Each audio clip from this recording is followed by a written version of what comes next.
नमो भगवते वासुदेवाय नमः। ज्येष्ठ मास में 9वां अध्याय। आज के अध्याय में हम सुनते हैं गौरी व्रत का आगे का महत्व। स्कंद जी कहने लगे कि ब्राह्मणों का इस विषय में एक पवित्र और पाप नाशिनी कथा का वर्णन करता हूँ। इसके श्रवण मात्र से तुम्हारे सब संशय दूर हो जाएंगे। विद्या पर्वत के उत्तर भाग में एक कीर्तिमान देवता अतिथि पूजन मेघावी नाम का श्रेष्ठ ब्राह्मण रहता था।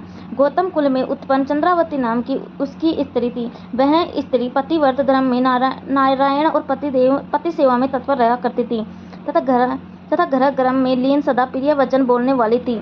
मेघावी सत्य नित्य कर्म करता था और ब्याज की वर्ती को करता था, लेकिन बहुत दिनों तक संतान न होने के कारण वह मेघावी अत्यंत दुखी हो गया और अधिक चिंता होने के कारण वह स्मरण शक्तिहीन हो गया।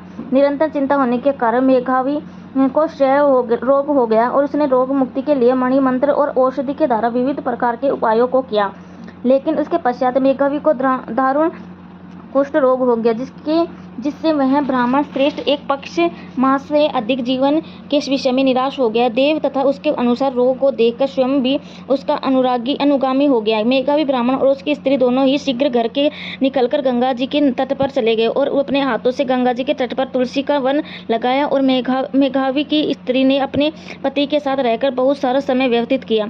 जब सब पापों का नाशक ज्येष्ठ मास आया और ज्येष्ठ मास के नियम व्रत करने से नारद ऋषि वहाँ स्वयं स्वेच्छा से आए, तब विधिवत नारद ऋषि को प्रणाम करके यथाविधि उनका पूजन किया तथा समग्र शोक मोह के कारण को भी निवेदन किया।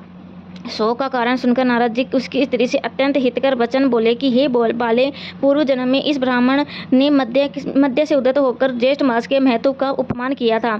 इसी पाप से मेघावी पीड़ित हो गया, इससे संशय नहीं है। तुम इस पाप दोष के निवारणार्थ ज्येष्ठ मास में व्रत करो, जो कि सुख सौभाग्य को देने वाला और गौरी माँ नाम के विख्यात है। इस प्रकार नारद ऋषि के कहने पर दूरदर्शनी ब्राह्मण पत्नी चंद्रावती ने व्रत को स्वीकार कर नारद जी का पूजन किया और उपदेशक नारद जी के चले जाने पर सुशोभनी चंद्रावती ने पृथ्वी पर नारद मुनि के कथानुसार भक्ति युक्त चिंत से व्रत किया और व्रत के अनुष्ठान मात्र से मेघावी ब्राह्मणों में श्रेष्ठ हो गया। इसके पश्चात श्रेष्ठ उद्यापन कर्म पर ब्राह्मणों का पूजन किया और उसके तृप्त कर दिया। धन और अनेकों को गो धन को देकर अनेक विधि से पायस आदि से बहुत से ब्राह्मणों को भोजन कराया और स्त्री तथा बांधवों सहित व्रत का पारणा करके अपने घर आया और मेघावी के घर आने से पूर्ववासियों ने महान उत्सव मनाया। उस उत्सव में एकत्रित 100 हद्य पूर्ववासियों ने पूछने पर मेघावी ने सब समाचार कह सुनाया।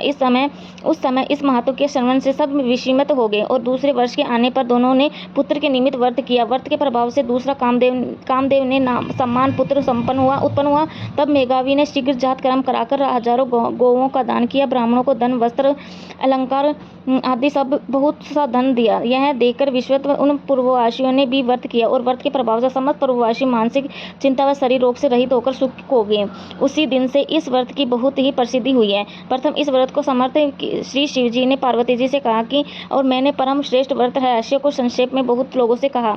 श्री स्कंद जी के वचनों को सुनकर जब ऋषि प्रसन्न हो गए और स्कंद जी पर पुष्प वृष्टि करने लगे और जीवित रहो यह आशीर्वाद देने लगे। इस प्रकार स्कंद जी के सबने पृथक पूजा की और प्रसन्न होकर तपोनिष्ठ परस्पर कहने लगे कि ओह, हम लोगों ने बहुत से मासों का महत्व सुना, परंतु ज्येष्ठ मास के एक दिन के साथ भी उनकी तुलना नहीं की जा सकती। इस प्रकार विचार कर श्रेष्ठ ज्येष्ठ मास में स्नान चर्चन किया और प्रयत्न से अपने विभव के अनुसार सभी लोगों ने किया। इति श्री ज्येष्ठ मास महात्म गौरी व्रत महात्म का वर्णन अध्याय 9वां अध्याय समझे। श्री राधे। वीडियो पसंद आता है लाइक सब्सक्राइब कमेंट जरूर कर दें। जय श्री कृष्ण। राधे राधे।